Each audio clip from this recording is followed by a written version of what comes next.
في هذا البلد الجميل اللي أنا موجود فيه عندي رسالة أتمنى أنها تصل. يعني بطولة كأس الخليج في البصرة، يعني يكتبوا لي كومنتات في السناب: ايش دعوة يا ناصر ما تتكلم على أشياء سلبية صارت؟ عمرك ما صورت لك صورة بالسناب تطلع منظر سلبي أو تطلع منظر يعني لازم الناس يشوفون الجانب الثاني. شوف عزيزي، أنا ما جيت مسافر من قطر لين العراق عشان والله أوريك شيء سلبي ولا أوريك حاجة. أنا مسافر لنفسي أول شيء. أنا أحب هذه الأرض، وأي أرض تمتلك حضارة في الدول العربية أنا من عشاقها، سواء كانت صنعاء في اليمن أو دمشق في سوريا أو مصر في القاهرة أو القيروان في تونس أو مراكش في المغرب أو الجنوب السعودي. أنا أحب التاريخ وأحب أسافر لكل الدول هذه. يعني شوف، بالنسبة لبطولة كأس الخليج، أنت تتكلم عن دولة اللي هي العراق 40 سنة ما نظمت بطولة من عام 79. 1. 2. أتحدى بلد عربي واجه الظروف اللي واجهته العراق. أنا مش حاجة الكلام إني أمدح وكذا. العراق والدول اللي ممتلئة بالحضارة المدح ما يرفعها والكلام السلبي ما ينزل من قيمتها. هذه دول عمرها 9000 سنة. العراق مر على ظروف ما في أي دولة عربية مرت عليها. إيش يطري على بالك؟ حرب، مروا على حروب. فتنة، مروا على فتنة.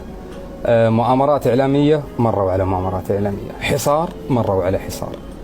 وش يطري على بالك في الحياة مر على هذا البلد. تمام؟ حنا مثلا في قطر احتاجنا أن نرتب كأس الخليج مرتين، ونرتب كأس العرب، ونرتب للأولمبياد، ونرتب لكأس آسيا، لين ما وصلنا للنضوج الإداري في تنظيم البطولات. فكيف دولة من 40 سنة ما نظمت أي بطولة؟ إلا بالعكس، برافو عليهم، والله يبيض وجيههم على كرم الاستقبال وحسن الضيافة والافتتاح من أفخم الافتتاحات على مر كأس الخليج.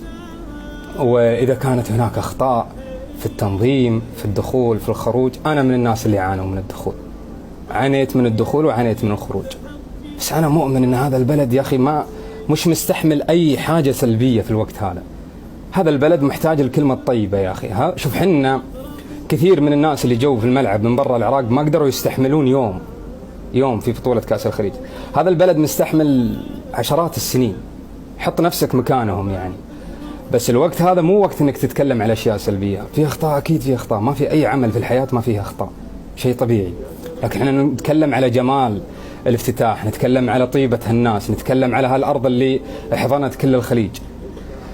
فرسالتي انا يا ناصر الوبير: شكرا لشعب العراق، شكرا لاهل البصرة، شكرا لكل عراقي على هذه الارض الطيبة الطاهرة، على الابتسامة، على الكلمة الحلوة، على العزايم. صرنا والله العظيم ما نطلع مكان خايفين من عزايم الناس، من كرمهم وطيبهم. مو بس أنا، يعني حتى أخواني اللي من الخليج يكلموني يقولون حاجة ملفتة للانتباه: طيبة العراقيين وكرم العراقيين. فمن الواجب الأدبي والأمانة الأدبية اللي عندي أني لازم أقول هذه الرسالة.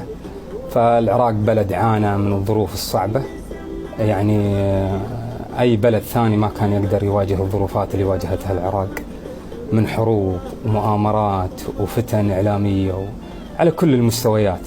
فالحمد لله على وجود العراق، والحمد لله على نجاح البطولة، وإن شاء الله أنكم تنظمون كأس آسيا، وإن شاء الله أنكم تنظمون أكبر البطولات في مستقبل الأيام.